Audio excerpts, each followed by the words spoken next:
Bonjour à tous, bonjour à toutes, bienvenue sur TTP, nouvel épisode, notation de la draft, hein, on continue sur notre lancée. Avec moi, toujours la même équipe. Aujourd'hui, donc, on aura Maxence. Salut Max, Salut Ryan, comment ça va? le l'ami fan des Packers qui, comme Val, souffre énormément depuis quelques saisons maintenant. Et en parlant de souffrance, on continue dans la souffrance puisque avec Ah, il moi souffre j'ai plus, il souffre Kevin. plus. Ah, je suis Ouais. pas sûr de ça. Je suis pas sûr. Franchement, on va pas mettre On- un degré de souffrance, tu vois. On va pas Ouais, ce que j'allais noter dire, la souffrance, on en mais est quand même à faire des matchs pour savoir qui souffre le plus, c'est chaud quand même. Le fandom là, il Ah, est. nous, on va en playoff quand même pour c'est l'instant dur. encore. On Ouais. va en playoff pour l'instant encore, tu vois. Ouais, mais pour y faire Les quoi? C'est ça, playoffs, c'est Oui, je toujours sais pas. le. Mec qui Oh, parle de. vas-y, lui, il a dit playoff, je connais pas. Le mec, il avait Drew Brees, frère, avec une équipe de bras cassés, ils allaient en playoff, les mecs. Arrête. trust de process, on a toujours l'équipe la plus jeune de la ligue. Il faut écouter ce que dit Godkins. Ouais, enfin, ça se Même passe quand il pas croit super pas. bien. Le trust de process, il a pas hyper bien réussi, tu vois, en Le NBA young ces core, le dernières young années. core, Ouais, le young core, ouais, ça doit être ça. le Du coup, les fameux. mecs, on en profite, hein, il fait beau, il fait chaud à Paris, il fait notamment plus de 15 degrés, donc c'est exceptionnel. C'est l'été, du coup, nous, on a décidé de partir vers le nord, et le nord de l'AFC, donc de la conférence américaine, euh, AFC North, donc qui regroupe les Bengals, les Steelers, les Browns et nos amis les Ravens. Les gars, une équipe sur laquelle vous avez envie de commencer ou pas, une petite décision là entre nous, savoir sur qui on commence. Ah, on va commencer par l'équipe de ton chouchou, de Joe Burrow. Non? Ah ouais, Qu'est-ce qu'on toi dit? vraiment, t'as décidé que la souffrance, on allait rester. Voilà, c'est le but de l'épisode, c'est ça le délire. Moi, ça me va, ça me va. Moi, je te dis, ça me va En vrai, clairement. Donc du coup, on va commencer par ouais, les Bengals qui nous ont peut-être pas fait la meilleure draft de la division, en spoilant un petit peu, mais bon, on va en ouais, parler. peut-être même pas la meilleure de toute la NFL, ou en tout cas, ça risque d'être compliqué. Donc du coup, ouais, Cincinnati qui est parti du coup avec le premier tour, ils ont choisi de remplir le nid de Edge en allant chercher Shemar Stewart, le monstre physique de Texas A&M. Au second tour, ils sont partis chercher Demetrius Knight, le très âgé linebacker de South Carolina, inside linebacker de South Carolina. Avec le troisième tour, on est parti sur l'offensive guard de Georgia, Dylan Fairchild. Au quatrième tour, on est parti sur le linebacker Barrett Carter de Clemson. Au cinquième tour, on est parti sur l'offensive guard Jalen Rivers de Miami, donc des Hurricanes. Sixième tour, le running back Tash Brooks de Texas Tech. Et pas de septième tour pour Cincinnati cette saison.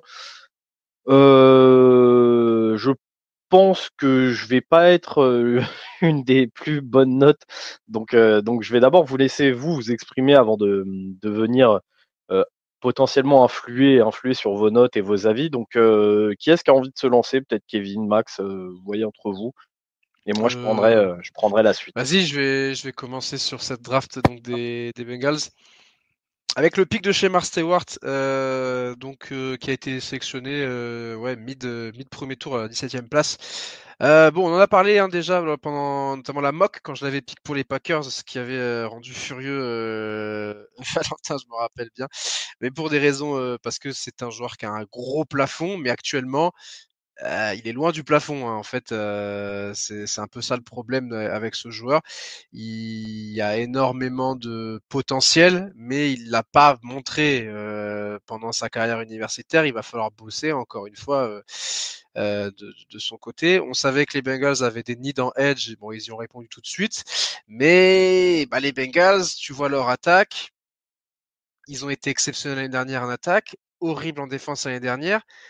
Le La fenêtre pour le titre, elle va être pas si longue que ça, et il aurait peut-être fallu prendre un mec day one ready, tu vois, prêt day one, et chez Mark Stewart, c'est pas ce profil-là.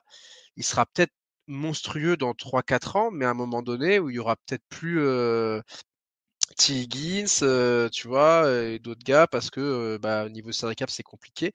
Au deuxième tour, on a pris Demetrius Knight, linebacker de South Carolina. J'ai l'impression que la value est pas forcément au rendez-vous. C'est un peu un reach. Tu réponds encore à un besoin, peut-être encore un peu avec un reach. Et après, le reste de la draft me gêne pas tant que ça. Tu reprends un linebacker avec Barrett Baker au 4e tour. Tu renforces ta O-line, notamment à l'intérieur avec Dylan Fairchild de Georgia et Jalen Rivers de Miami. Et tu prends un petit running back. Ça, c'est un peu c'est un peu la phrase qu'on répète tout le temps dans cette draft. Prends un running back si t'as l'occasion parce que t'as de quoi faire.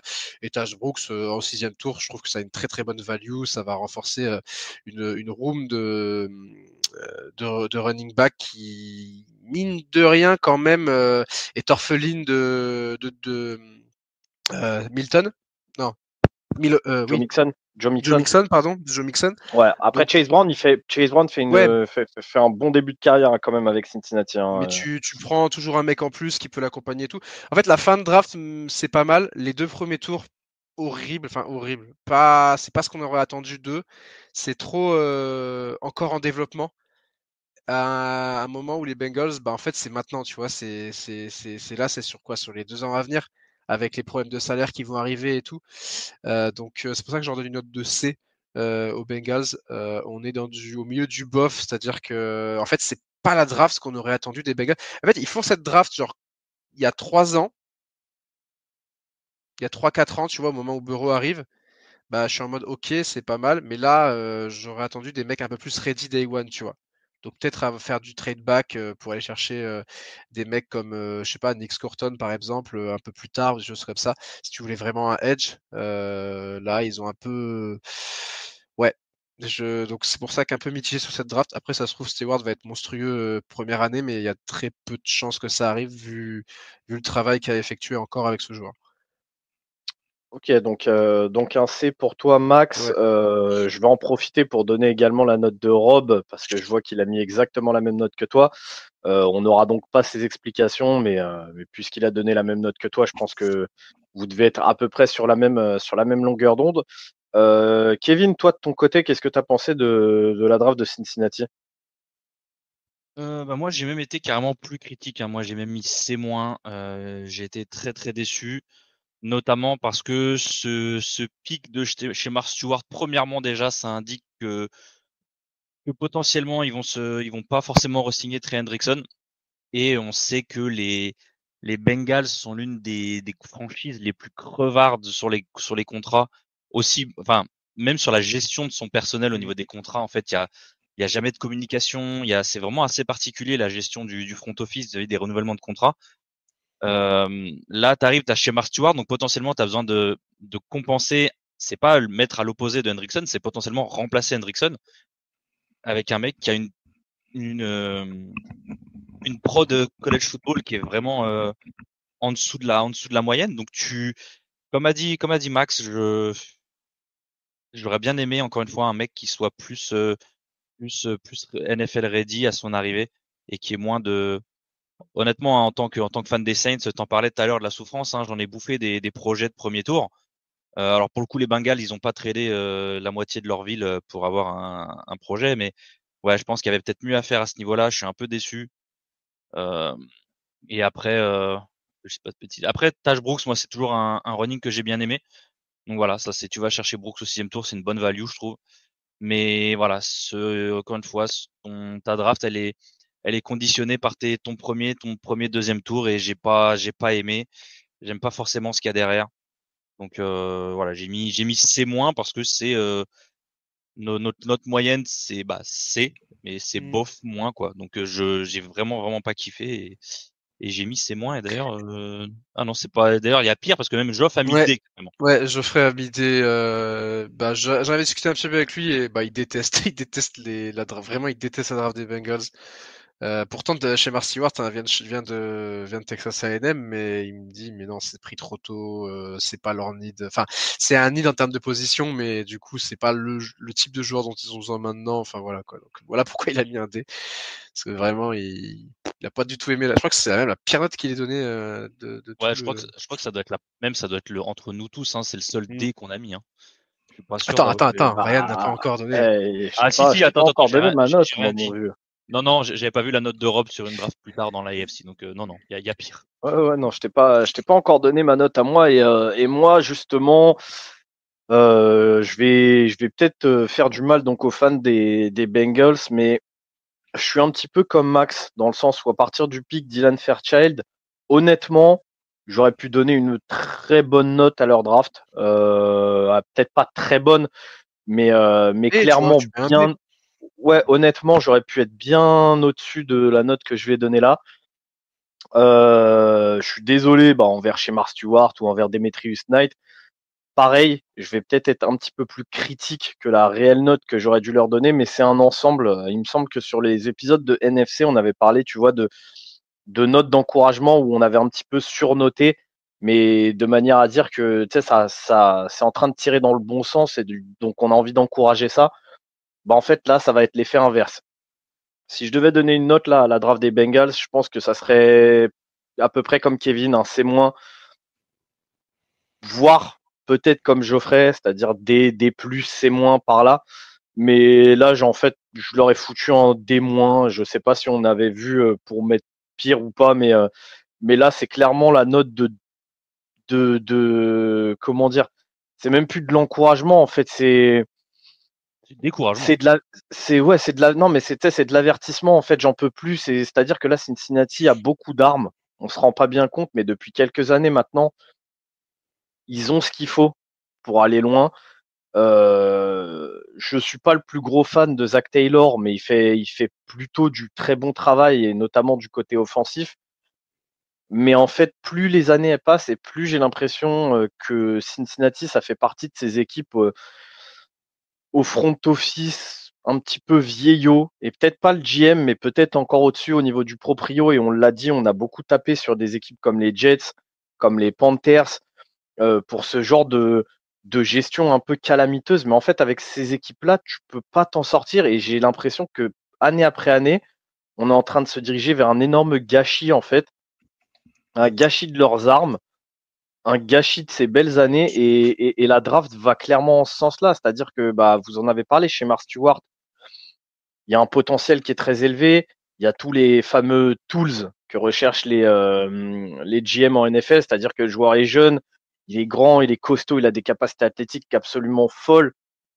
Maintenant, la production en termes de pass rush, elle est nullissime. Et très clairement, tu lances une tape de chez Mark Stewart, tu vois tout de suite que là où il est extrêmement bon, c'est sur sa capacité de run stopper.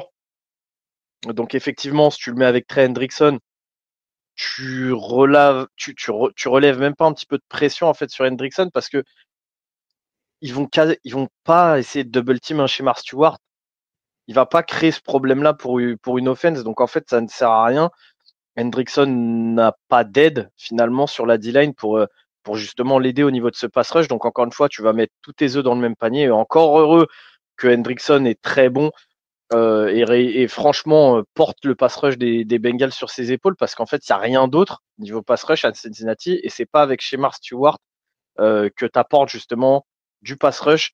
Il reste dans le même profil que quand ils sont allés chercher un Miles Murphy. Et à l'époque, j'étais déjà mécontent sur ce choix-là. Au final, on voit que après 2 ans, Miles Murphy est toujours nulle part. Demetrius Knight, comme je l'ai dit, c'est un linebacker qui est très âgé, donc clairement qui va devoir start day one et prendre la relève d'un linebacker extrêmement sous-coté qui était Jermaine Pratt. On parlait pas beaucoup de Pratt, mais c'était clairement un des top linebackers de NFL. Je vois pas du tout Demetrius être capable de venir et immédiatement faire tampon et pouvoir remplacer un mec comme Pratt de par ses qualités. Et comme je vous l'ai dit, il est extrêmement âgé, il a déjà 25 ans, donc en fait, le développement, t'en auras quasiment pas avec lui. Le produit que tu vois là aujourd'hui, c'est déjà en fait quasiment le produit fini, tu vois. Pour moi, Demetrius Knight ne faisait pas partie des meilleurs linebackers de la QV, loin de là. Donc le voir partir au second tour, la value est vraiment catastrophique. Et donc ouais, je suis dur avec le D-, mais en fait, c'est vraiment, comme je vous dis, c'est une note en fait d'avertissement de tu peux pas en fait, tu peux plus et les Bengals sont en train de perdre du temps, sont en train de perdre des années extrêmement importantes et charnières. Ils vont se mettre en fait ils sont en train de se diriger vers une impasse malheureusement et ça commence à me faire vraiment peur. Le secondary, comme on a dit, il y a besoin de renfort. Il n'y a absolument Il eu n'y a pas eu aucun un choix. pick, ouais. Il n'y a pas eu un pick sur le secondary. Fairchild, comme j'ai dit, la value, elle est ouf. J'adore ça, mais c'est un joueur qui est pas prêt du tout. Lui aussi, il faudra travailler son potentiel, mais j'aime bien le délire de prendre un guard et potentiellement de le faire bosser un petit peu pour, dans le futur, continuer à défendre un Burrow à moindre coût. Barrett Carter, il y a beaucoup de capacités athlétiques, mais pareil, on est loin d'être sur un produit fini. Est-ce qu'il sera capable d'arriver directement en fait dans cette défense de Cincinnati et de se faire une place en année 1? Je suis pas sûr du tout. Jalen Rivers, c'est un petit peu le même délire qu'avec Fairchild, donc continue d'apporter du nombre et de la qualité en fait dans la rotation sur la O-line. Donc ça, je vais pas m'en plaindre pour Burrow. Mais donc à ce moment-là, pourquoi pas aller chercher peut-être quelqu'un sur le secondary avec un profil vraiment clair, ce qu'on reproche beaucoup à cette défense de Cincinnati, d'avoir beaucoup de twinners, de gars qui peuvent jouer à plein de positions. Je sais pas, honnêtement, je sais pas. Et donc Taj Brooks, bah voilà, pareil, on est sur une draft de running back, tu vas aller en chercher un, fait. Mais je pense que tu as d'autres needs que le poste de running back à Cincinnati. Donc voilà, moi personnellement, je vous dis, je suis clairement pas fan.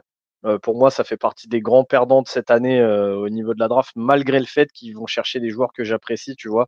Et donc, comme je le disais, à partir du 3e tour, hein, donc Fairchild, Carter, Rivers et Brooks, mais et même Stewart, en fait, je l'aime bien si on le garde dans son rôle et donc dans un schéma, dans un système qui lui convient. Mais c'est pas le cas en fait à Cincinnati, donc ça me fait chier. Même ce pic-là, il me fait chier. Et la value, je la trouve pas bonne parce que tu vas le chercher sur le mois beaucoup trop tôt et tu t'es laissé avoir en fait par la hype du combine. Donc c'est un des moins pour moi. Et comme je le disais, donc petit avertissement pour les Bengals, il va vraiment falloir se réveiller très rapidement. Et je pense que les 2 prochaines drafts de Cincinnati vont être extrêmement charnières pour l'avenir de cette équipe. Ouais, Du coup, Kevin, chez Mark Stewart et Demetrius Snake qui n'ont toujours pas signé leur contrat d'ailleurs aux Bengals. Ouais, on en parlait, c'est parce qu'en fait, ils ont c'est la seule équipe qui a une clause un peu particulière dans les contrats rookies et c'est pas des trucs de waiver en fonction d'une blessure ou un truc comme ça, je crois, et c'est toujours les derniers à signer les top contrats rookies à cause de ça, en fait. Mais bon, on voit que la je crois situation je crois qu'ils sont pas assurés en cas de blessure pendant les camps, les rookie camp.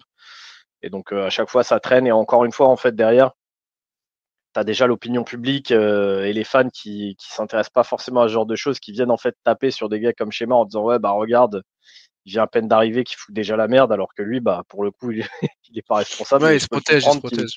Bah ouais, c'est ça. Mais bon, au final, surtout en tant que first rounder, t'as quand même pas mal de millions en jeu, quoi. c'est ça. Donc au final, c'est pas sur les Bengals qu'on tape, c'est pas sur le proprio et le GM, mais c'est sur le joueur. Donc Mais on voit déjà quand même qu'il va. que c'est pas serein. Enfin, il n'y a rien qui est serein autour de cette franchise en ce moment Ouais, et c'est problématique. à tous les C'est étages, vraiment quoi. problématique. C'est vraiment, vraiment problématique. Du coup, Kev, sur le petit récap des notations, en faisant la Ouais, moyenne de toutes nos notes. et bah du coup, t'as fait baisser parce qu'on était à C moins sans toi, et avec ton D-, on est passé à D+. Donc sacrée mauvaise note pour les Bengals sur cette draft 2025. Désolé, les fans des Bengals, mais vous le savez, ici, on vous donne nos opinions réelles. Ça se trouve, Du ça va être une coup, superstar d'ici 2 ans, et voilà, mais on leur souhaite. Mais pour l'instant, comme le dit Paga, en tout cas, on te le souhaite, Nabil. c'est ça. Du coup, on va rester dans la souffrance, Max, vu que tu as décidé de lancer, cet épisode là-dessus, et on va parler de Cleveland, de nos amis les Browns, et souffrance. Oui et non, on va le voir, mais du coup, donc Cleveland qui a choisi de trade son choix avec Jacksonville pour récupérer au final pas mal d'assets et donc de descendre un petit peu et de laisser Travis Hunter à Jacksonville. Au final, ils récupèrent donc le defensive tackle Mason Graham de Michigan avec leur premier tour. Sur le deuxième tour, on part donc sur le linebacker Carson Schweisinger de UCLA et le running back Quinshon Judkins d'Ohio State. Sur le troisième tour, on part sur Harold Fannin Jr., le tight end de Bowling Green, ainsi que le quarterback de Kevin, Dylan Gabriel d'Oregon, enfin je dis le quarterback de Kevin, mais c'était aussi celui de c'était le Maxence, mien. hein, ainsi que celui des fans d'Oklahoma, ainsi que celui. Non, je déconne, blague à part. N'oublions pas d'où il vient. N'oublions pas d'où il vient. Il a fait pas mal d'équipes, le frérot Dillon. Sur le 4e tour, les Browns repartent sur un running back avec un profil un petit peu différent, puisqu'ils vont chercher donc Dylan Thompson, running back de Tennessee. Très très bon joueur là encore. Et avec le 5e tour, les Browns mettent fin au calvaire de la famille Sanders et vont choisir le quarterback Shedeur Sanders, donc de Colorado. Pour le 6e et 7e tour, pas de pick pour Cleveland. Je suis désolé, j'ai pas les compensations, les Alors, trade-up, ils ont trade-back. trade tous leurs picks. En fait, ils avaient 1, 2, 3, 4, 5, 6, 7, 8, 9. Ils avaient 10 picks à partir du pick de Shedeur Sanders qui leur restait et ils ont tout trade. Alors, il y en a qui sont partis dans des trades il y a bien longtemps. Par exemple, le trade de Darian Thompson Robinson avec Kenny Pickett, des trucs comme ça. Mais du coup, ils ont vraiment ils ont trade pas mal de trucs avec des picks qu'ils auront dans les années à venir, d'autres qu'ils ont déjà utilisés ou pour des joueurs qu'ils ont déjà dans leur effectif. Donc voilà qui explique pourquoi leur draft s'est arrêté aussitôt. Exactement, mais du coup, malgré le fait que ça s'arrête au 5e tour, hein, les Browns sélectionnent quand même 7 joueurs sur cette draft, donc leur draft est bien complète. Kevin, je vais te donner la main là-dessus, notamment parce que ils sont allés chercher Dylan Gabriel.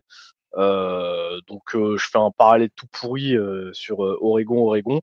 Tu te démerdes, tu te retrouves sur le grill, c'est toi qui passes en premier. Alors, je vais être honnête, j'aime bien leur draft. J'aime bien leur draft. Et il y a que ce doublon de QB qui m'empêche de mettre quelque chose dans les A. Et la question n'est pas Gabriel Schroeder, c'est encore un doublon de running back dans cette draft. Je le comprends. Et quand tu arrives à drafter un doublon Quinshon Jenkins, Dylan Thompson, je peux être que content pour les Browns et que fier de leur draft. Par contre, quand tu draftes au 3e tour celui qui apparemment était ton numéro 2 derrière Cam Ward, Dylan Gabriel, qui était visiblement le chouchou de la draft room des Browns, déjà que t'as pas une QB room qui est fantastique avec le gars qui va partir en 1, c'est Joe Flacco. Sûrement Kenny Pickett qui était parti pour être le 2e vétéran au cas où et Gabriel qui était là pour faire le scout team. Et Watson qui prend le salary cap en attendant. Et voilà, et Watson qui bouffe gratuit pendant 1 an en attendant de finir sa rehab. Et là, tu vas faire ce pity pick au 5e tour où vraiment j'ai jamais vu une draft room aussi peu enthousiaste, même sur des fins de draft comme ça. Donc je sais pas la politique qu'il y avait derrière, même le raisonnement sportif est pas logique selon moi. Tu as une QB room qui est remplie, mais sans vraiment de leader, enfin sans vraiment de vrai QB numéro 1. Tu vois, tu disais qu'ils ont drafté des assets ou quoi, mais qu'ils ont tradé des assets, tu vois, je comprends pas forcément parce que tu as une meilleure classe l'année prochaine de QB. C'est bizarre parce qu'en gros, c'est quoi? C'est unique 2. Tu utilises 2 pics de draft cette année pour potentiellement reprendre à l'année prochaine et même normalement un pic plus élevé parce que il va y avoir du bon QB l'année prochaine. Donc je comprends pas forcément la stratégie, même si j'aime bien la draft parce que pareil, Schlesinger au 2e tour. Le pic que toute la fanbase a détesté parce que c'est que un D-tackle et c'est pas sexy et voilà. Et ça vend pas de maillot, mais Mason Graham au milieu de ta D-line avec Garrett à l'extérieur, croyez-moi que ça va faire bien plaisir à la défense. Après Fannin, on pense à Lox hein, qui était un des grands fans de Fannin pendant la saison avec Bowling Green et donc du coup ils le prennent au 3e tour. Donc non, en soi j'aime bien la draft. C'est la stratégie de draft QB qui fait que je ne peux pas mettre mieux qu'un B+. Mais je te suis. Ok. Moi, Maxence, je te suis, Kevin. J'ai également mis mes B+, et exactement pour les mêmes raisons. J'adore leur draft. En fait, c'est vrai que la doublette de QB m'a fait descendre de A- à B+, parce que tu récupères 2 QB dans cette draft qui n'a pas une draft incroyable en termes de QB. T'as pris ton chouchou au 3e tour et tu prends Shedeur. Bon, je comprends, il est descendu jusqu'au 5e tour. une autre équipe l'aurait pris à ce moment-là, j'aurais dit oui, c'est très bien, mais tu as déjà pris ton QB 3e tour, c'est pour ça qu'il faudra voir un peu ce qui se dira dans par la suite. Est-ce que c'est un choix des proprios plus que du front office, enfin plus que des general managers et compagnie? Bon, on verra. J'adore le pick de Harold Fanning Jr. qui était aussi un de mes joueurs préférés l'année dernière. Et puis tu récupères un premier tour l'année prochaine avec celui des Jaguars. Donc ouais, c'est une bonne draft. Puis je vais pas répéter tout ce que tu as dit, mais honnêtement, je trouve que quasiment tous leurs picks ont une très bonne value. Et hâte de voir ce que ça donnait. Le duo je trouve le duo de running back qu'ils ont pris va être très très intéressant dans une room voilà, qui va devoir faire sans Nick Chubb puisqu'il est parti. Et puis bon, on connaît l'état physique de Nick Chubb malheureusement. Là, je trouve qu'en une draft, ils ont répondu à tout ça à ce niveau-là. Puis on sait que les Browns, ça a toujours été cette identité autour du running game et tout. Donc franchement, une draft B+, que je pourrais monter à moins. Mais le double QB m'a fait descendre en B+. Ouais, j'allais te dire, ne pas oublier aussi Ford. Il y a Jérôme Ford Ford, dans la oui, room qui a récupéré le poste de titulaire avec pour le coup une très bonne value lui aussi. Il n'était pas prévu pour devenir aussi rapidement running back numéro 1 des Browns. Qui est intéressante.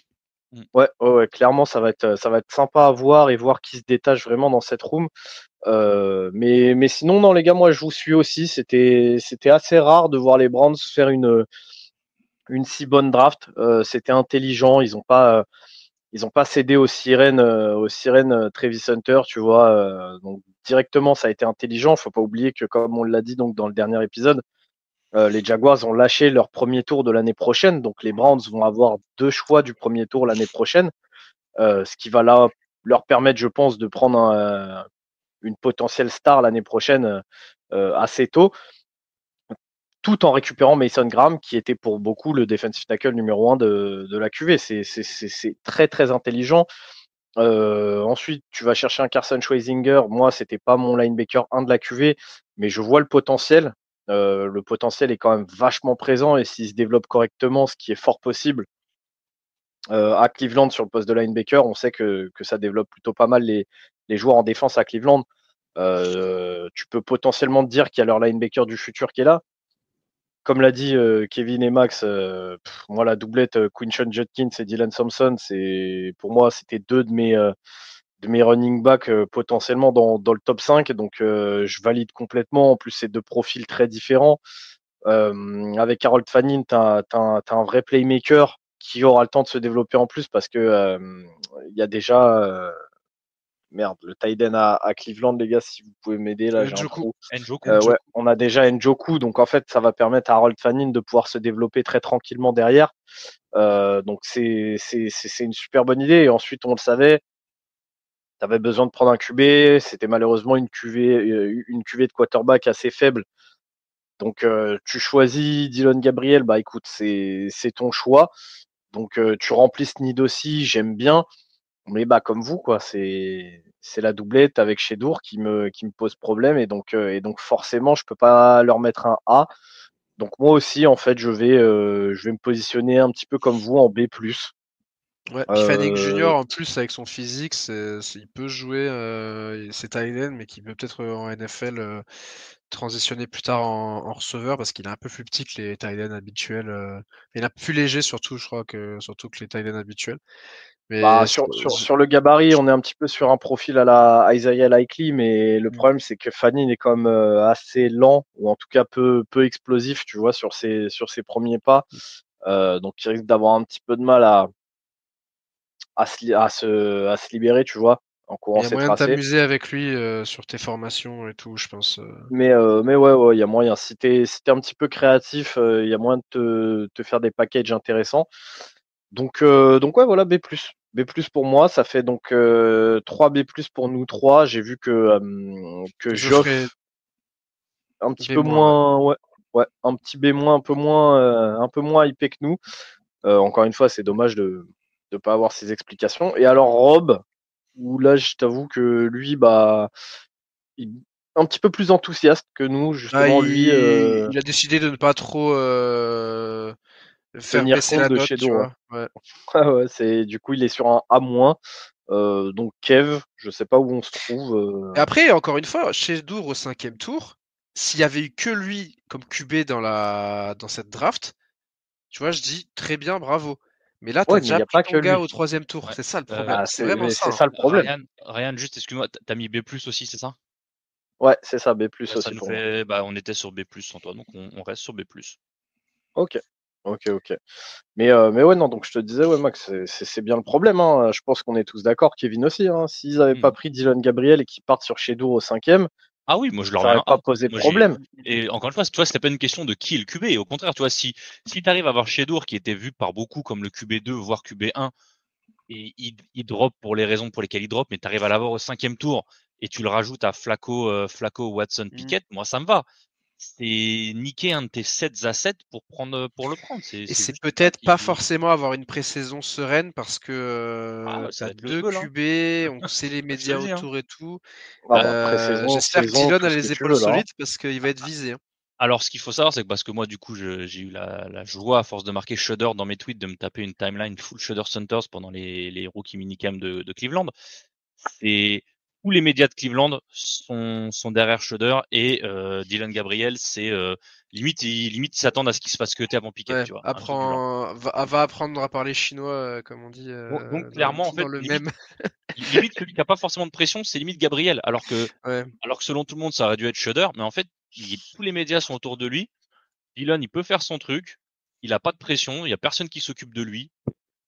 Donc voilà, moi Ouais, on verra ce que ça donne, faudra voir la mais réaction si jamais Dylan se retrouve devant lui dans la room. après ce qu'il faut se dire aussi, c'est que je pense que faut qu'on se calme aussi parce que ni l'un ni l'autre ne startera déjà Day Oui, One. Je pense que s'il y en a un des deux qui doit jouer, peu importe lequel c'est, on les verra pas avant sûrement la mi-saison parce que ce sera Flacco qui va starter, je pense. pour moi c'est Flacco qui start, y a pas vraiment de doute à ce niveau-là. On verra bien, on verra. Et comme tu disais, j'espère que ça fera pas trop de cirque autour parce que mine de rien, malheureusement Cleveland est un peu habitué à ça, à avoir beaucoup de cirque, pas beaucoup de résultats. C'est le problème de la franchise, mais cette draft en tout cas n'est pas dans les habitudes de la franchise. Elle est quand même bonne, hein, on va quand même le dire. Pour le coup, il y a du monde autour. Pour n'importe qui sera celui qui startera pour Cleveland. Et le running game, là, je m'en fais pas pour. Ah là, en Big 2025, s'asseoir autour d'une table de entre guillemets spécialistes et s'accorder pour se dire ouais, c'est Flacco le titulaire. C'est comme terrifiant. Hein. C'est vraiment ça genre. fait mal, hein. Ah ouais, mais bon, t'as Et vu nos sa respects à saison. Joe, hein, je t'apprécie mon vieux, vraiment vieux père. Ah, mais Continue comme tu ça. te rends compte, il était il était sur son fauteuil en octobre 2023, les pieds dans les charentaises, en train de mater la télé, et puis 2 ans plus tard, il a réussi à revenir pour jouer un poste de titulaire en NFL. Il met de la moula de côté pour la retraite. Hein. Ah, Ah, c'est mais fou. voilà, vraiment, c'est juste s'accorder tout cela en mode ouais, mais Flacco titulaire. Ouais, Ouais, ouais. ouais, bah oui, large. Ça fait sens, comme tu dis. Genre, on parle de Baltimore en playoff, tu sais. C'est non. Waouh. Enfin bref, sur ce, Ouais. en parlant de petits débats au poste de quarterback, on va continuer donc avec la troisième équipe d'AFC North qui se retrouve finalement dans cette situation un petit peu au niveau des QB avec une compétition QB qui s'annonce intéressante justement grâce à un de leurs choix et bien évidemment je parle donc des Steelers de Pittsburgh qui sont partis donc avec leur premier tour sur le defensive tackle d'Oregon d'Eric Harmon. Sur le deuxième tour, donc pas de choix du tout. Au troisième tour, le running back d'Iowa, Caleb Johnson. Au quatrième tour, le edge d'Ohio State, Jack Sawyer. Au cinquième tour, on est sur le defensive tackle d'Iowa, Yaya Black. Sixième tour, donc le QB dont je parlais il y a un instant, Will Howard d'Ohio State, qui était vu pour beaucoup bien plus tôt. Et enfin, sur leur septième tour que moi personnellement j'ai pas mal apprécié parce que tu as récupéré de la value, c'est le linebacker donc Carson Brunner de Washington, ainsi que le cornerback de Central Michigan, Dante Kent. Les gars qui ont envie de se lancer sur cette draft Je là. peux commencer si vous voulez. Juste Yes, revenir vas-y. sur pourquoi ils n'ont pas piqué au deuxième tour, parce que ça fait partie du package qu'ils ont envoyé pour récupérer DK Metcalf, le receveur, l'ancien receveur des Seahawks. Et ils ont aussi récupéré dans ce package le pick qui leur a permis d'aller récupérer Will Howard au sixième tour. Donc je trouve que déjà en termes de trade et tout, ils ont quand même réussi à se débrouiller pour construire cette draft et construire leur effectif pour l'année à venir. Moi, je donne une note de B à cette draft. C'est une bonne draft avec des bons picks, mais il y a pas cette superstar qui va te changer l'effectif. T'as rempli à peu près tous les needs que t'avais, notamment sur la D-line, au poste de running back avec Caleb Johnson au troisième tour. La value de chaque pick ne me choque pas, c'est-à-dire que je trouve qu'ils sont globalement pick dans les ranges où on les attendait. Il y a peut-être un mini style avec Will Howard au sixième tour qui était attendu un peu plus tôt dans la draft et qui, franchement, avec ce qu'il a montré sur la fin de saison avec Ohio State, peut peut-être continuer dans cette lancée-là et devenir le QB titulaire du côté des Steelers. On verra la bataille qui se fera lors du camp d'entraînement. Et puis on verra également si les Steelers finiront par ramener Aaron Rodgers chez eux, même si ça prend beaucoup trop de temps actuellement. Donc franchement, non, une note B, je pourrais presque même monter à B+. D'ailleurs, je crois que je vais monter à B+, honnêtement. Parce que je trouve que en revoyant la note et en revoyant le pic et les petits mouvements aussi qu'ils ont fait autour, bah ouais, je vais même monter ma note à B+. Je vais la monter à B+. C'est pas non plus, ça n'a pas non plus le niveau pour arriver dans les A, mais on est quand même en haut des B pour moi. J'aime beaucoup, ouais, là, je trouve que leurs pics sont bien à tous les tours. Le Jack Sawyer au quatrième tour, je sais pas, je trouve que ce gars, il va vraiment bien s'installer aux Steelers. Il a vraiment le prototype pour, enfin, je sais pas, tu me dis Jack Sawyer aux Steelers, tu vois, je me dis que c'est vraiment peut-être un des meilleurs programmes dans lequel il aurait pu tomber, tu vois, par exemple. Donc non, franchement, une bonne draft de la part des Steelers. Ok, ok. Kevin, est-ce que tu veux y aller? Ouais, je crois que j'ai mis la même chose. J'ai mis B+, j'ai mis B+ aussi. Non, je suis relativement d'accord. Moi, le pick Harmon au premier tour, j'ai adoré. Ouais. Tu vas le mettre à côté d'un Cam Hayward, ça va vraiment envoyer du pâté. Tu perds Najee Harris qui est parti aux Chargers, si je ne m'abuse. Oui, c'est ça, il a signé. Tu Ouais, récupères Caleb Johnson. T'as pas de second tour, ce qui est un peu problématique, c'est un peu chiant. Mais voilà, tu prends ton running back. Sawyer, ça me va. Tu prends un deuxième D-tackle, Yaya Black, qui sera peut-être plus sur la rotation. Et après, Brunner, moi, je sais que c'est le seul joueur de Washington qui a été drafté d'ailleurs cette année. Mais pour moi, c'est le seul qui pouvait être drafté et j'aimais bien le joueur. Donc, je pense que c'est une bonne value au 7e tour. Et après, Will Howard, il y a débat. Je sais que c'était le QB1 de Val carrément. Moi, c'est pas le cas. Donc, moi, j'attends de voir ce que ça donne sur de la NFL parce que c'est pas 3 matchs en playoff avec son roster survitaminé qui vont me. Pour moi, il a pas ce qu'on appelle le body of work sur toute sa carrière. En fait, pour moi, je l'ai trouvé relativement mid sur toute sa carrière. Et il y a les 3 derniers matchs qui ont fait un peu, enfin, on va dire 4, ouais, 4. Mm. 4 derniers matchs qui ont fait une hype sur lui, mais même sa saison 2024, je l'ai pas trouvé hyper ouf. Il a des trous d'air qui sont assez conséquents. Donc, on va voir ce que ça donne. De toute façon, la compétition de QB va être relativement ouverte parce que je pense que le 1 c'est Mason Rudolph là, à ce moment-là. Donc, quid d'un autre vétéran qui arrivera. Mais non, en soi, j'aime bien la draft, mais Aaron Rodgers. ouais, non, mais bah non, j'ai dit quarterback, hein, donc j'ai pas dit Oh, parle mieux. Fais attention, on est avec, Parle fais mieux. attention, on est avec un, on est avec un fan des Packers. Respecte le GOAT.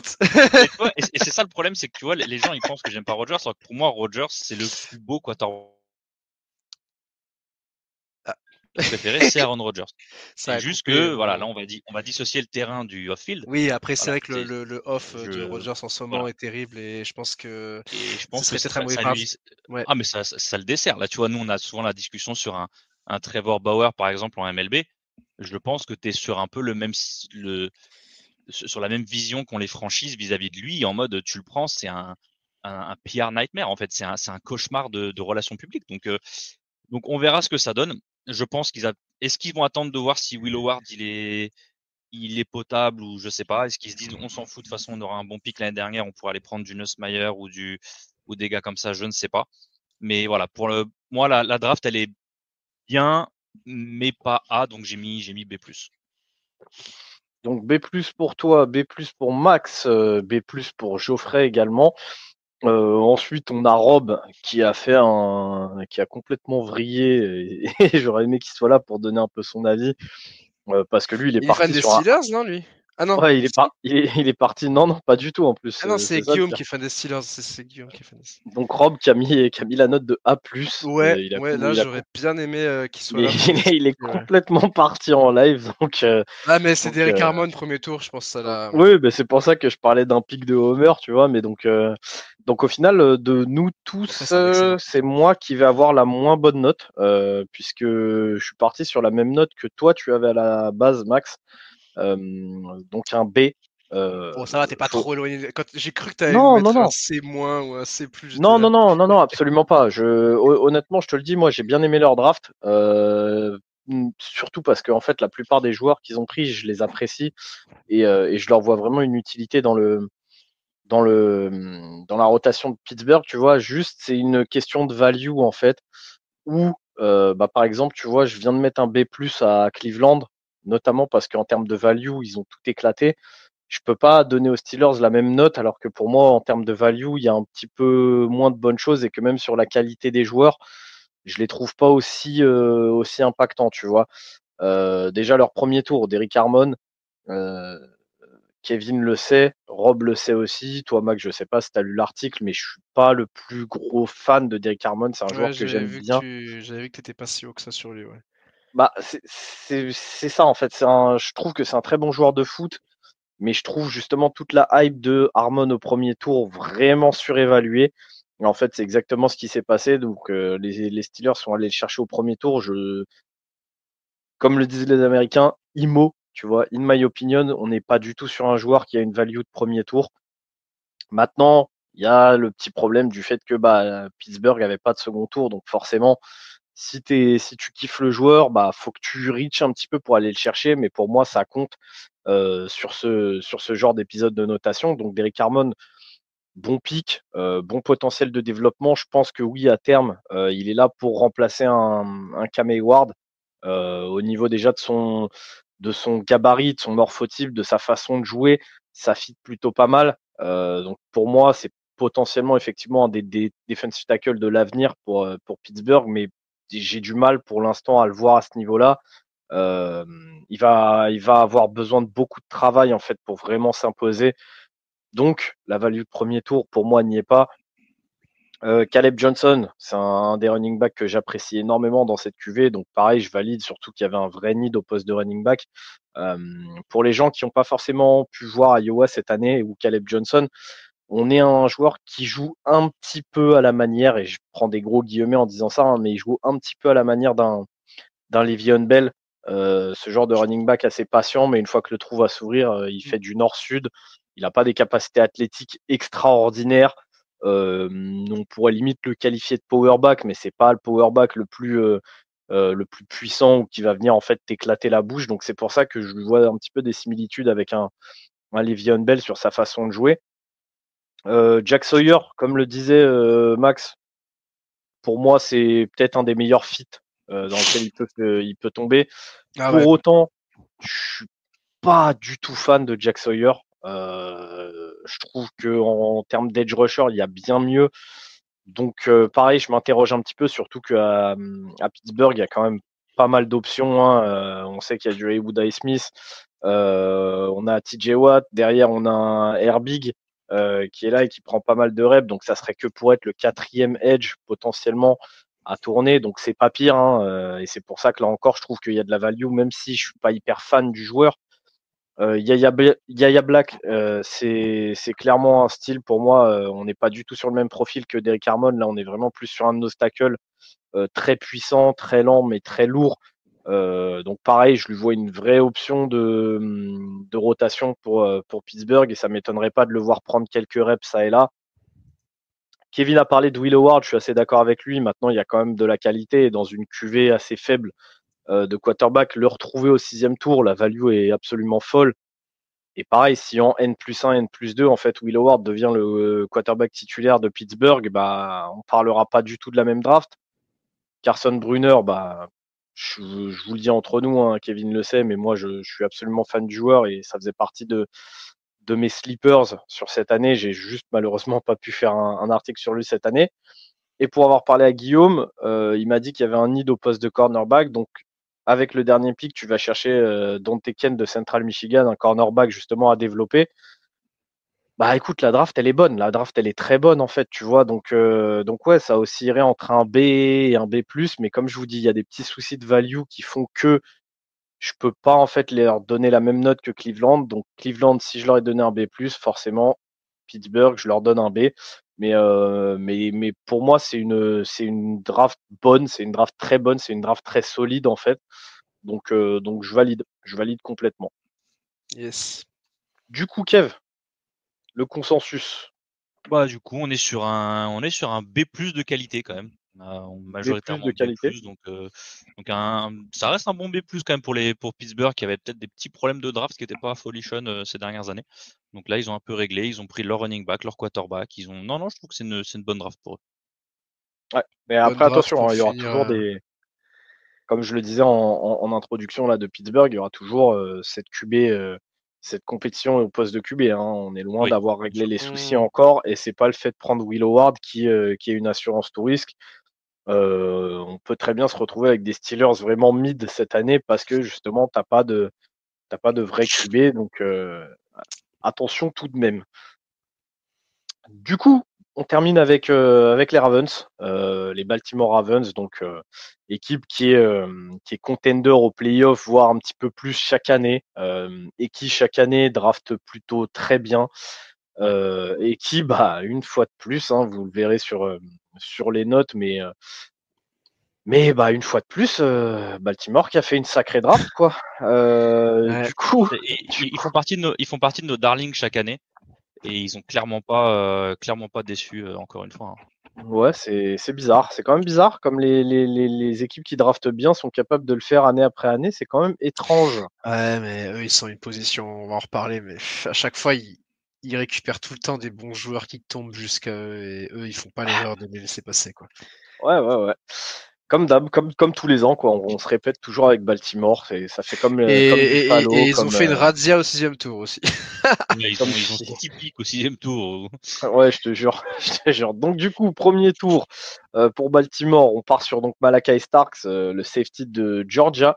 Ensuite, on part sur le edge de Marshall Mike Green. Ensuite, au troisième tour, on est avec l'offensive tackle de LSU, Emery Jones Jr. Au quatrième tour, mon chouchou, Teddy Buchanan, linebacker de California, qui rejoint donc les Ravens. Au cinquième tour, on a l'offensive tackle Carson Vinson de Alabama A&M. Au sixième tour, cette fameuse razzia, on a donc le cornerback Bilal Coney de Western Michigan, on a le kicker d'Arizona Tyler Loop, on a le receveur de Colorado Lajante Wester, on a le defensive tackle de Virginia Tech Aeneas Peebles, ainsi que le cornerback Robert Longerbeam de Rutgers. Et enfin, avec le septième tour, on retourne du côté d'LSU puisqu'ils sont allés chercher Garrett Dellinger, l'offensive guard de LSU. Qui est-ce qui veut prendre la parole sur Baltimore? En fait, je pense qu'on peut faire Vas-y, très Kevin. simple sur Baltimore. Ouais, Non, attends, non, on va faire encore plus. Ryan, tu commences, ouais, commence, s'il Ryan. te plaît. Je leur ai mis un A. Non, Bah on va faire simple. On a tous mis A. Voilà, pour faire simple, on a tous Serrons-nous mis la A. main. Merci pour cette Voilà. journée. Merci d'être venu. Alors, par contre, j'ai Donc, une question pour vous trois. On est tous bah, d'accord pour dire que c'est une vous excellente trois, draft. il se Enfin, parle à vous trois, lui-même, pardon. le Oui, pauvre. ouais, je parle de moi à la Oh troisième putain. personne. Euh, Jules César. Qu'est-ce qui fait, donc, pour vous deux, alors vous me dites que c'est une très bonne draft, mais qu'est-ce qui fait que ce serait pas un A+, par exemple? Pour moi, il y a deux choix. Il y a le premier tour, donc Malachi Starks, et le septième tour, Garrett Dellinger. C'est. Euh, Vas-y, Max, je t'ai non, coupé, je disais désolé. A+, en fait, moi, je l'ai vraiment réservé au top. C'est-à-dire qu'il y a peut-être des drafts qui auraient pu être A+, mais je les ai descendus A parce que je voulais vraiment pas mettre trop de A+. D'ailleurs, je crois que j'en ai distribué que 2. Et c'est pour ça que... Et en réalité, je suis resté sur A et ça me semble correct aussi, tu vois, quand je vois le... Voilà, après, je sais plus vraiment. Quand j'avais fait la notation, c'était à la sortie de draft, c'était à un moment quand même. Mais ouais, non, j'étais parti un peu de cette optique-là, donc plus de pas distribuer trop de A+. Ouais, c'est ce que Ouais, c'est du ce que coup, tu bah, dit sur les premiers épisodes que en gros c'est pour toi A+, c'était vraiment la meilleure draft et que s'il y Ouais, avait d'ailleurs, d'autres drafts derrière, ce serait incroyable. j'en ai donné qu'un seul de A+. D'ailleurs, je Ah ouais, regarde, mais ouais, donc c'est pour ça. OK. et du coup, bah, moi, comme je te disais, en fait, il y a le choix de Malakai Starks où sur les 3 safety en fait de disponibles, j'avais pas forcément Starks en fait en meilleur fit pour Baltimore. J'aurais bien aimé un profil donc soit à la Nick Emmanwori, c'est-à-dire énorme potentiel physique qui restait à développer, mais qui selon moi aurait pu être excellent dans le schéma défensif de Baltimore, ou bah, comme tu le sais, mon safety numéro 1, donc Xavier Watts. Il y a Donc sacré j'avais les numéro 2 deux. d'ailleurs. Ouais, donc j'avais les deux en fait devant Malakai Starks. Maintenant, je comprends aussi Malakai Starks, il y a le côté un petit peu hybride où tu peux en faire un petit peu pas mal de choses. Donc là encore, ils vont lui trouver une utilité. Hein. C'est pas pour rien si Baltimore est allé le chercher au premier tour. Juste, moi, il y avait mon petit côté relou et casse-couille qui fait que bah, avec Malakai Starks, tu perds un petit peu de points. Et enfin, ça m'a vraiment étonné, mais il y a le choix Garrett Dellinger en fait au 7e que je comprends pas du tout. J'en avais rapidement parlé pendant le live, hein, mais Dellinger, ça a été une énorme désillusion pour moi cette année. Il a été vraiment catastrophique. Il se faisait mais démonter la gueule à tellement de reprises en fait que franchement, il a été lui et notre centre à LSU cette année ont été une des grosses raisons du fait qu'on n'ait pas pu installer de run game en fait. Et donc je comprends pas forcément son utilité à Baltimore, même si c'est qu'un 7e tour et Ouais, c'est ça, que c'est du ça que je coup me il y aura disais, ouais. pas de. Ouais, mais ça reste utile en fait. Tu vois, on le dit sur certaines équipes, je peux pas changer de discours. Ouais. Quand certaines équipes prennent au 7e tour des mecs inutiles et où on pète nos câbles pendant les lives, là c'est la même chose en fait. Ton 7e tour, ça peut être un joueur très utile en fait à ton équipe et donc je comprends pas le choix d'Ellinger, mais genre vraiment pas. Et encore moins en fait dans le système de jeu de Baltimore qui s'appuie justement sur beaucoup de power run, ce qui est clairement pas la force de Dellinger. Tu vois, tu me l'aurais mis dans une équipe qui est pas savvy, où là j'aurais pu comprendre parce que allez, à la rigueur en passe pro, il est vraiment très bon. Mais par contre, en run block, c'est très moyen. Et alors en power run, comme je te dis, mais il se fait exploser la gueule toute la saison. Donc j'ai pas forcément compris. Et donc Malakai Starks plus Garrett Dellinger fait que je peux pas monter à A+. OK. Ok. Malgré le reste de la draft qui est excellente, hein, parce que Mike Green, pour beaucoup, c'était le edge numéro 1.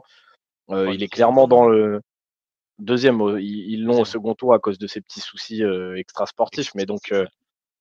pour beaucoup, c'était un des meilleurs pass rushers de la draft. Il va complètement répondre et fit parfaitement avec le système de Baltimore, vu que c'est un ancien linebacker et que donc à Baltimore, il jouera en tant qu'outside linebacker, ce qui lui permettra aussi de montrer ses capacités athlétiques sur des prises de zone ou ce genre de choses et de le permettre d'être vraiment sur des situations de 1 contre 1. Donc le fit est parfait. Emery Jones, c'est complètement l'inverse de Dellinger, c'est-à-dire que là, tu récupères un tackle vraiment puissant, capable de malaxer des gens, donc il va fit parfaitement, surtout qu'il y avait un vrai need au poste de tackle. Teddy Buchanan, bah, si vous m'avez un petit peu écouté, vous savez que c'est clairement mon chouchou. Pour moi, c'est un des meilleurs linebackers à aller chercher sur cette draft. Donc, du coup, tu le prends et le mec pourra apprendre gentiment derrière un Roquan Smith. Je pense Ouais, que t'avais ça bien va. kiffé, ouais, ce pick. Ouais. Je pense que ça va. Il y a vraiment pire. T'as ce petit pic, hein, potentiel physique à développer avec Carson Vinson d'Alabama A&M, donc qui vient d'une fac un petit peu plus basse, mais où le mec a tous les tools. Maintenant, il n'y a plus qu'à développer techniquement. Et justement, c'est cool Ça d'avoir venait pris un d'HBCU Emory Jones. ça, Alabama A&M? Si, je crois que si. Je crois, Il me hein. semble que Ouais, ouais. si, Je ouais. pense, hein, je crois, ouais. Et du coup, c'est cool justement d'avoir pris un Emory Jones devant, tu vois, histoire de pouvoir couver un petit peu Vinson pendant quelques saisons. Après, bon, on va pas parler de tous les choix du 6e tour, mais il y a notamment la Jonte Wester que j'aime beaucoup Ah ouais. Ouais, entièrement d'accord. Et Aeneas Peebles qui pour moi ont très clairement une chance de rentrer dans la rotation très rapidement. Donc c'est du tout bon. C'est du tout bon. C'est un A. Tu vois, limite, on est là à se dire, ouais, pourquoi pas A+, alors que les mecs ont un A, tu vois. Si toutes les équipes pouvaient drafter comme Baltimore, on aurait une NFL tellement compétitive, gros. Ouais, mais bon, pour qu'il y ait des bonnes drafts, il faut qu'il y ait des mauvaises drafts parce que C'est ça. c'est aussi parce que les mecs laissent passer des Mike Green, des mecs comme ça que bah après les gars comme des Ravens arrivent derrière et récupèrent ce genre de joueurs. Bah écoute, ouais, bah t'as tout dit, hein. Franchement, il y a des styles. Enfin, Mike Green à ce moment de la draft, là en deuxième tour, alors on sait avec tous les. C'est vrai que c'est pas que sur du sportif qu'il est descendu. Maintenant, tu prends le pari de le prendre maintenant et Baltimore, c'est le genre de franchise qui saura gérer ça, je pense. En plus, ouais, moi, il y a mon chouchou, un de mes chouchous receveurs, la Jonte Wester, qui est parti chez eux et je trouve que c'est un très bel ajout. Et le kicker Tyler Loop, au final, on comprend pourquoi ils l'ont pris, puisque quelques jours plus tard, ils ont cut Justin Tucker. Donc, ça rajoute un peu plus d'explications sur ce pick de kicker. D'ailleurs, qui me semble qu'il est un des premiers kickers à être sorti à la draft. Donc ouais, non, les Ravens ont fait une super draft. C'est le genre d'équipe qui n'avait pas non plus énormément de need, mais qui a su répondre aux quelques-uns qu'ils avaient et qui va encore dominer cette année, tout simplement. Voilà. Ça fait plaisir de voir une équipe qui s'est bien entouré son quarterback élite, hein, les Bengals. Voilà.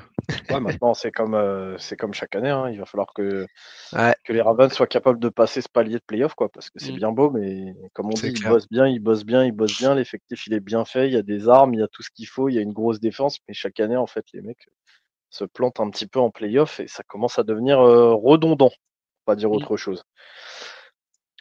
Kevin, est-ce que tu veux rajouter un petit truc? Justement, j'ai pas forcément beaucoup parlé de la Jonte Waster parce que je pensais que tu voudrais en dire un petit mot, mais Non, je pense qu'on.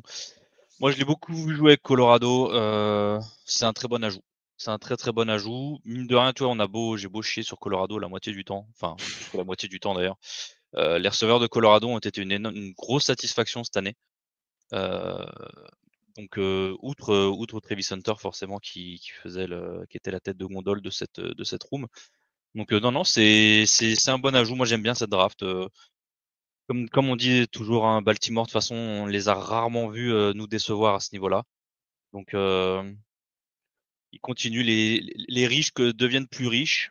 Mm. Et il y a des raisons à ça. Ils sont à une bonne position, en fin de tour à chaque fois, mais à chaque fois ils arrivent à récupérer toujours des bons joueurs avec des très bonnes values Mais à ce moment-là. Et... des équipes qui sont capables d'aller en fin de tour et de faire de la merde. Donc eux, ils sont capables d'avoir ce spot entre le 25 et le 32 tous les ans et d'en faire quelque chose à chaque fois. Alors bon, année après année, tu dis, il faudrait peut-être qu'ils aillent chercher un titre depuis Flacco justement, parce C'est que les clair. bonnes drafts c'est bien, mais si tu vas pas chercher le titre derrière, c'est que c'est pas En tout cas, ils font le forcément optimal. Mais taf à voilà, la draft moins, pour. au moins en sortie de draft, tu te dis, ok, ils mettent toutes les chances de leur côté. Maintenant, c'est le terrain qui pêche un peu plus.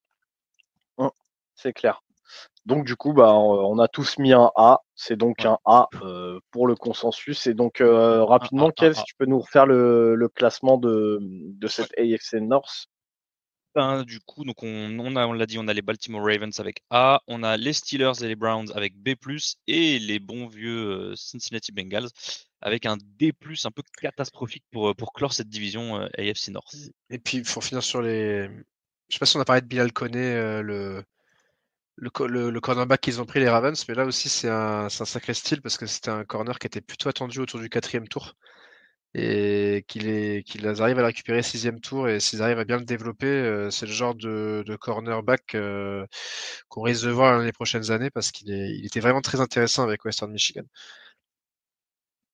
Ok. Ouais. Bah écoutez, sur ce, messieurs, je pense qu'on a été plutôt complet. On est sur un gros épisode. Il y avait pas mal de choses à dire. Et pour une fois, c'était pas que chez Dour. Oui, pas que. Donc pas que. Et donc c'était un plaisir une fois de plus. On se retrouve rapidement pour un autre épisode donc de AFC. Il nous restera Est et Ouest à faire. Donc on verra dans quel ordre sortiront les épisodes. En tout cas, merci Maxence, De rien. merci Puis merci Kevin. à toi. Merci à toi, Ryan. Oh, merci à moi. Extraordinaire. Surtout, merci merci à vous de nous écouter.